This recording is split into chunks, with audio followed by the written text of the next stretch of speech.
three great questions to intentionally disrupt any kind of conversation. One is, what would you suggest? Somebody starts complaining and you just say, well, what would you suggest? If you keep asking that, they're going to move to coming up with some solutions. The second is, what would it take for you to agree? What would it take for you to agree? You can just raise your hand and say, well, listen, there's a lot of conversation, but how do we get agreement around here?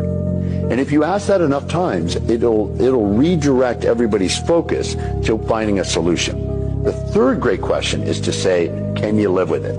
I don't know about you, but I've wasted stupid time on this planet having dumb arguments where if I had just asked myself, could I live with it? I could live with it. And so often we just need to raise that in a meeting where somebody's just all hung up on something small, and you just have to say, can you live with it? Incidentally, if they say they can't, you go back to question one. What would you suggest? I've never, ever seen a time when you say, what would you suggest? What would it take for you to agree? Or could you live with it? When you go through that cycle that you can't get a breakthrough. Every single time I've ever done this, and every single time I've ever coached somebody to do it, they've always had a breakthrough and found a solution.